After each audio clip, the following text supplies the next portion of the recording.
Oi, aqui é o João de novo, né? E sou parte do projeto do Inova. E eu tô hoje aqui nesse vídeo, que vai ser um vídeo um pouco diferente, né? Dos vídeos que eu já postei até agora. Que vai ser um vídeo que agora de fato eu vou começar a mexer com a Godot de vez. Ainda não vou ensinar vocês a programar nada ainda e nem colocar as coisas na tela, o boneco e tudo mais.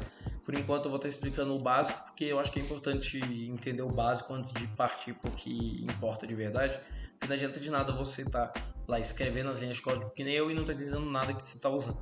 Então vamos lá, eu vou hoje nesse vídeo, meu interesse é explicar o que é interface, não explicar o que é interface, mas explicar a interface do Godot, né? Para quem não sabe o que é interface também eu vou explicar, que é basicamente aqueles botões que aparecem na tela, aquele tantão de informação na sua tela que aparece e que você pode estar mexendo com ele e tudo mais e tá, como que eu explico, tá deixando aparecer e tudo mais para você poder usar ferramentas e etc e outras coisas que são importantes para facilitar a sua vida ao longo da projeção e do uso de um aplicativo.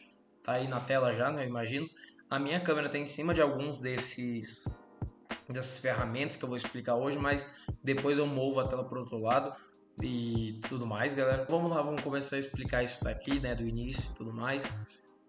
Primeiro de tudo eu vou explicar um pouco desse quadradão que tem no meio, né, que é bem grandão e bem chamativo, então eu vou começar por ele e tudo mais. Como vocês podem ver, eu consigo movimentar a tela, né, de um lado para o outro, para cima, para baixo, me movimentar, né, para chegar mais perto ou mais longe.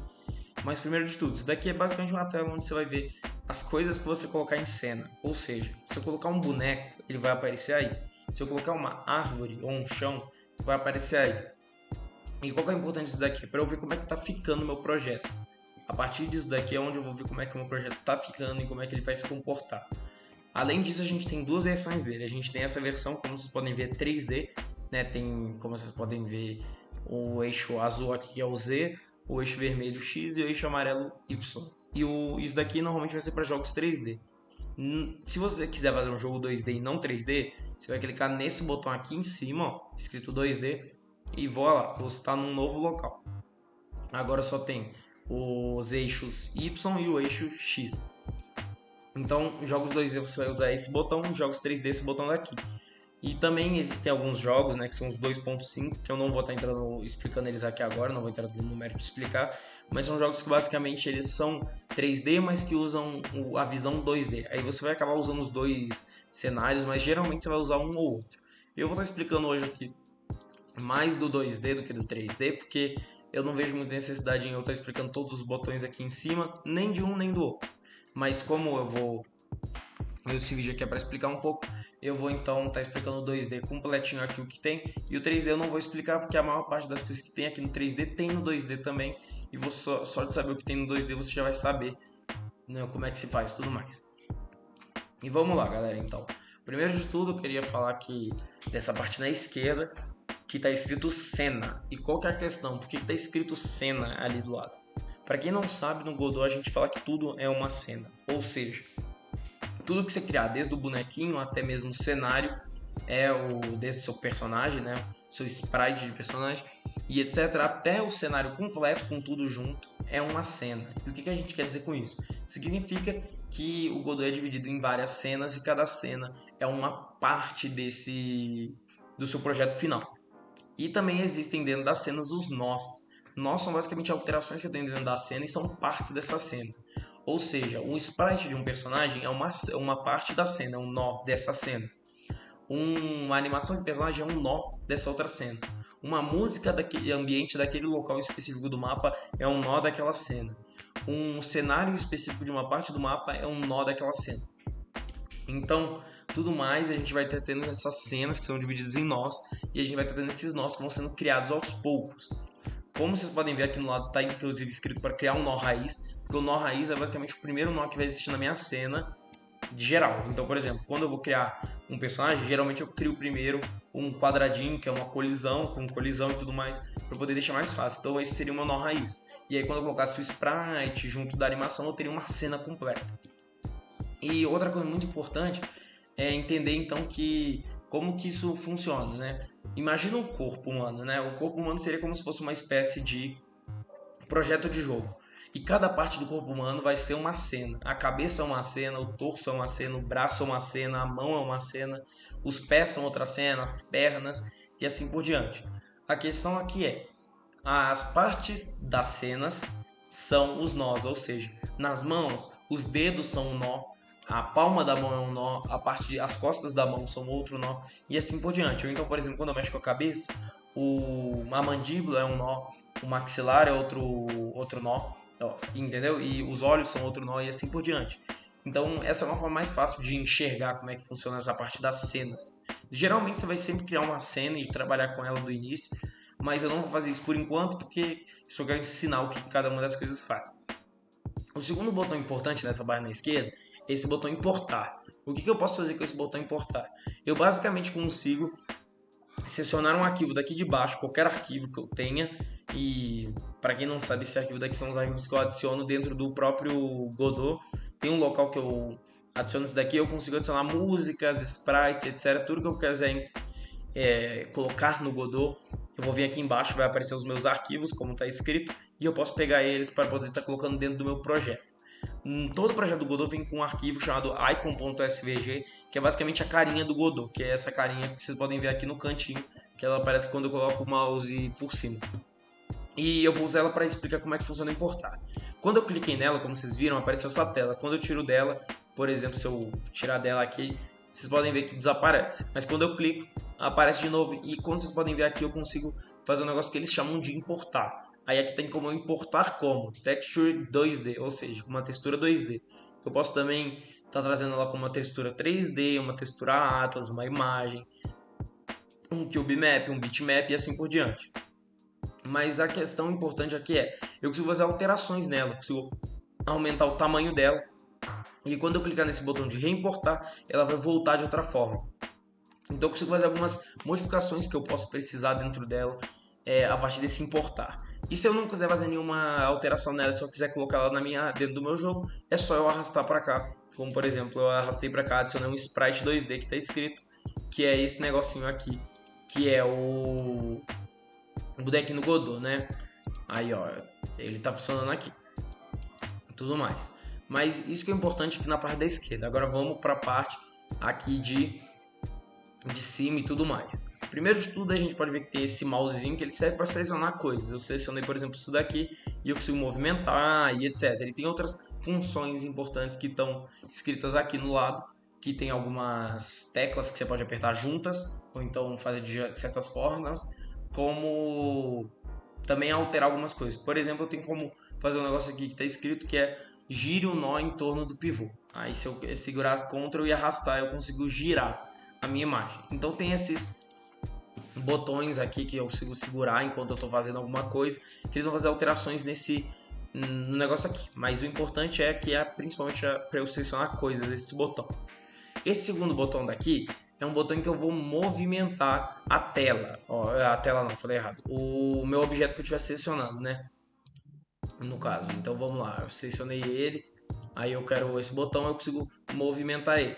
Além de movimentar ele, eu também consigo fazer outras coisas com esse botãozinho aqui, que é essa setinha tanto verde quanto vermelho. Geralmente, quando eu movo o objeto, eu não consigo mover ele em 100% em linha reta, nem para direita, nem para esquerda, nem para cima, nem para baixo. Em todo caso, eu vou mover ele um pouquinho. Por exemplo, quando eu movo para baixo, eu vou mover ele um tiquinho para direita ou para esquerda. É muito difícil de eu mover ele 100% reto. Quando eu movo para direita, é muito difícil de eu não mover ele para baixo nem para cima. Então essas setinhas verde e vermelho vêm como uma alternativa para poder mover eles em horizontal e vertical sem mover muito errado.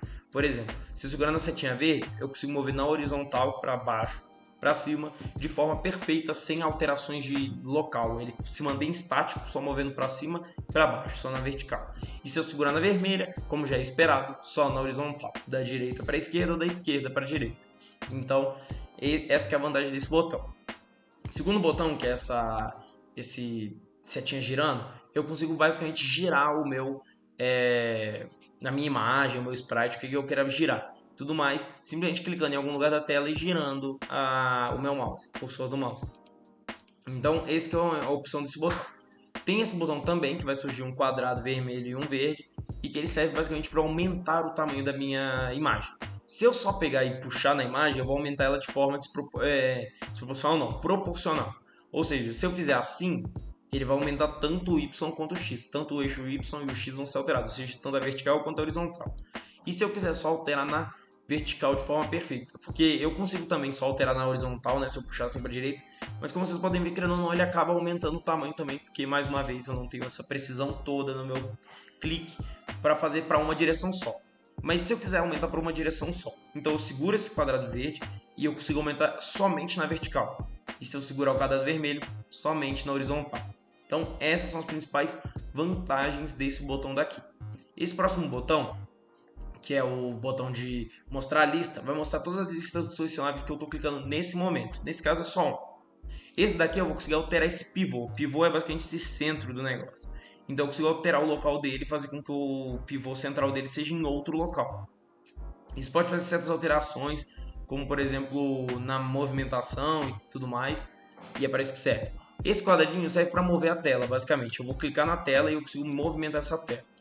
Essa mãozinha não é tão importante se você tem um scroll do mouse, né? Aquele botãozinho com a rodinha do mouse, porque se eu seguro ela, eu também consigo mover a tela. Então, esse botão só serve se você realmente não quiser usar ela ou não tiver ela. Esse próximo botão é o modo régua. Eu consigo medir coisas com ele, ó. Por exemplo, eu consigo esticar assim e ver o tamanho da parte de cima da minha imagem. Ó. Eu consigo puxar daqui até aqui e ver que tem 92.1 pixels. Então eu puxo daqui até aqui e eu consigo ver isso também. Geralmente é para isso que você vai usar. Isso daqui é para mim fazer um, como é que se fala, um encaixe inteligente. Esses encaixes eles vão funcionar de certas formas. Deixa eu voltar para cá. E ele vai mostrar certas coisas e tudo mais. Eu não vou explicar o certo o que é isso, porque é mais chatinho. O que eu vou explicar de verdade é isso daqui, que é o botãozinho que ele vai me mostrar uma grid. E o que é uma grid, né? Para quem não sabe, é uma grade com vários pixels bem pequenininhos. Esses quadradinhos são 1 pixel cada. Ou seja, se eu colocar meu bonequinho aqui em cima, eu vou conseguir ver quanto que eu tenho em cada um desses quadradinhos do meu bonequinho.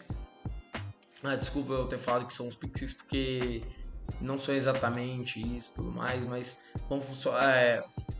São os pixels realmente, mas eu não sei dizer se estão 100% corretos, são os tamanhos corretos. Mas a questão é, isso daqui é para você saber o tamanho do seu sprite, ou do seu cenário, ou de outras coisas, você vai usar isso daqui. Aqui a gente tem várias outras funções, como por exemplo para encaixar relativo, dimensionado, encaixe de rotação e etc, encaixe inteligente. Isso daqui geralmente você não vai usar. Esse cadeadinho, quando eu clicar nele, eu vou bloquear, ou seja, eu não posso mais mexer nesse spritezinho aqui. Eu não consigo fazer alterações dele mais quando eu usar o cadeado nele. Para eu tirar o cadeado, só vim aqui e clicar aqui. Aí eu tirei o cadeado. Esse daqui eu vou fazer um negócio que eu vou desagrupar os nós selecionados, ou seja, eles vão deixar de ser... Eu vou basicamente fazer um nó deixar de ser parte da cena e vou fazer ele poder ser selecionável sem ser uma parte da cena. Esse osso daqui é para mostrar o esqueleto, mostra os ossos da minha imagem. Por exemplo, meu sprite, eu consigo mostrar os ossos numa 3D ou numa 2D do meu bonequinho principal. Isso daqui é para mexer com a câmera, né, e tudo mais, sobrepor a câmera do projeto. Isso daqui é para eu visualizar algumas coisas, tipo colocar para visualizar a grade, como por exemplo exibir, ou então colocar para esconder, ou então colocar para exibir ao encaixar, que é quando eu clicar no botão aqui e tudo mais. E assim por diante. Então, tipo, tem várias funções aqui, mas eu não vou mostrar porque é muita coisa que tem aqui dentro e não é o intuito do vídeo. O intuito do vídeo é só dar uma passada por cima e explicar no básico. E aqui em cima, né, eu já expliquei esses dois botões, mas e os outros dois? A AssetLib é uma espécie de biblioteca gigante que tem várias coisas para você baixar. Eu, por exemplo, consigo baixar coisas que outras pessoas fizeram. Ou seja, se eu quiser Aqui, eu quero uma física de veículo, tá? Que é o Godot Easy Vehicle Physics, ou seja, é uma física simples de veículo para o Godot. Então, se eu quiser fazer um jogo que tem um veículo, eu posso pegar aqui, clicar e baixar ele para o meu Godot. Então, quando você quiser alguma coisa e você não tiver com paciência para programar isso, você pode vir aqui no Godot e pegar na AssetLib dele. E o script vai ser uma coisa um pouquinho mais para frente que eu vou falar, porque ele vai mostrar mais a parte de programação de verdade. Mas vamos voltar para o meu projeto 2D aqui. Tudo mais. Agora que eu já expliquei essa parte, eu vou explicar a parte da direita. E a gente começa nesse local inspetor. Se eu não clico em nada da minha imagem, o inspetor está vazio, correto? Mas se eu clico em algo, eu consigo inspecionar este objeto que está na minha tela, que nesse caso é o spritezinho do Godot. E o que isso daqui me ajuda, né? Eu consigo fazer muitas coisas nessa parte de inspetor. Eu, por exemplo, consigo estar vindo aqui em offset, mudando algumas coisas, animações, colocando certas coisas. Eu consigo também estar vindo em Radial, me alterando. Tem um Transform, que é muito legal, que eu consigo, por exemplo, mover a posição dele sem clicar em nada. Eu posso colocar 1 aqui no X e ele vai parar exatamente no 1 no Y. E se eu clicar aqui, no 1 no X, quer dizer. E se eu clicar aqui e colocar 1, ele vai parar no 1 do Y.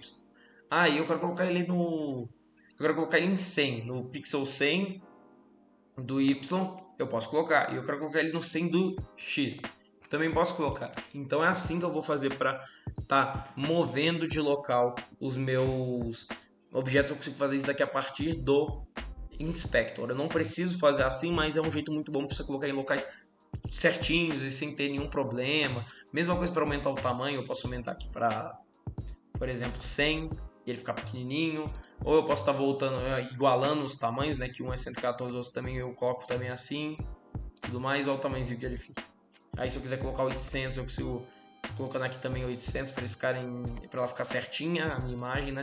Não vai dar para fazer porque como eu alterei a escala dela, não é mais possível fazer isso daí. Então eu teria que voltar e fazer manualmente aqui para poder ter nessa escala de volta em que os dois têm a mesma proporção.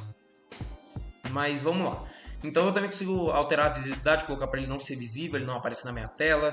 Tem como mudar outras coisas, a textura, o ordering dele, o material de que ele é feito, né? Eu posso colocar que ele é feito de outro material e tudo mais. Mas eu não vou estar mexendo com isso, tem como mudar o Process e outras coisas. Mas eu não vou estar falando disso daqui, é só uma curiosidade. Esse inspetor é muito bom para você estar fazendo alterações em um objeto selecionado, em uma cena selecionada, em um nó selecionado. Depois disso a gente vai ter duas outras abas, a aba nó e a aba história. A aba história que é mais fácil de explicar, então eu vou explicar ela primeiro. Ela basicamente é uma aba em que eu vou conseguir fazer tudo que eu já fiz durante o meu projeto.